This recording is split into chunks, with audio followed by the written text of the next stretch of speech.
খবরের কাগজের ফেসবুক পেজে চাঁদপুর থেকে আপনাদের স্বাগত জানাচ্ছি। আমি ফয়েজ আহমেদ।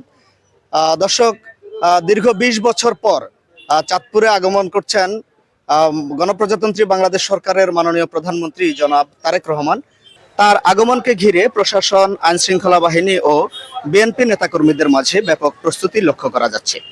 সফরকে কেন্দ্র করে জেলা জুড়ে উৎসবমুখর পরিবেশ বিরাজ করছে। সরকারের অগ্রাধিকার প্রকল্প হিসেবে খাল পুনঃখনন, ফ্যামিলি কার্ড বিতরণ এবং দলীয় নেতাদের সঙ্গে মতবিনিময় এ সফরের উল্লেখযোগ্য কর্মসূচি।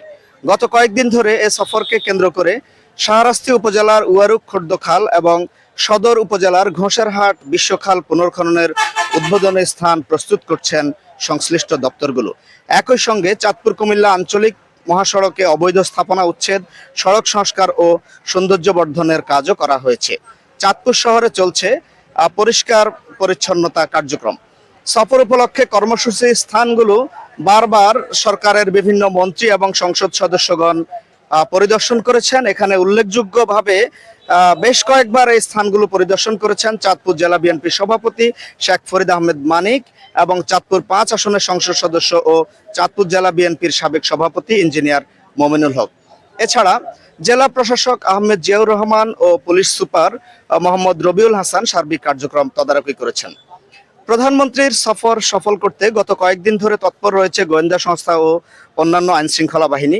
জেলা প্রশাসন ও পুলিশ প্রশাসনের পক্ষ থেকে নিরাপত্তা ও শৃঙ্খলা নিশ্চিতে নেওয়া হয়েছে ব্যাপক প্রস্তুতি। এ সফরকে ঘিরে স্থানীয় বিএনপি, যুবদল ও ছাত্রদল প্রস্তুতিমূলক সভা, স্বাগত মিছিল সহ বিভিন্ন কর্মসূচি পালন করছে। জেলা ও উপজেলা পর্যায়ে ব্যাপক প্রস্তুতি নিয়েছেন দলীয় নেতাকর্মীরা। সফরের নিরাপত্তা বিষয়ে আমরা কথা বলেছিলাম চাঁদপুরের অতিরিক্ত পুলিশ সুপার মোহাম্মদ লুৎফুর রহমানের সঙ্গে। তিনি জানিয়েছেন সফরসূচির ৫টি ভেন্যুতে ৫ স্তরের নিরাপত্তা ব্যবস্থা থাকবে। প্রায় ২০০০ পুলিশ সদস্য দায়িত্ব পালন করবেন। জেলা পুলিশ সর্বোচ্চ নিরাপত্তা নিশ্চিত করতে কাজ করছেন। সর্বোপরি চাঁদপুরকে অর্থনৈতিকভাবে সমৃদ্ধ করার জন্য আমরা ৫টি সংসদীয় আসনের সকল পার্লামেন্ট মেম্বার, মন্ত্রী আমরা গভর্নমেন্টের কাছে ডিউ দিছি যে সেটা হলো আমাদের চাঁদপুরে একটা ইপিজেড করতে হবে, যাতে আমরা ১ লক্ষ লোকের এখানে কর্মসংস্থান করতে পারি। ইনশাল্লাহ আশা রাখি এটা চাঁদপুরে হবে। প্রযুক্তি বিশ্ববিদ্যালয়ের একনেকে পাশ হওয়ার পথে চাঁদপুর মেডিকেল কলেজ ১০০০ বেডের মোটামুটিভাবে এটা টেন্ডার প্রক্রিয়াধীন। এছাড়াও হাজীগঞ্জে ইতিমধ্যে আগামী মাসে টেকনিক্যাল ট্রেনিং সেন্টারের কাজ শুরু হবে। সব মিলিয়ে আগামীতে শাহরাস্তিতে নতুন কিছু দেখা যাবে।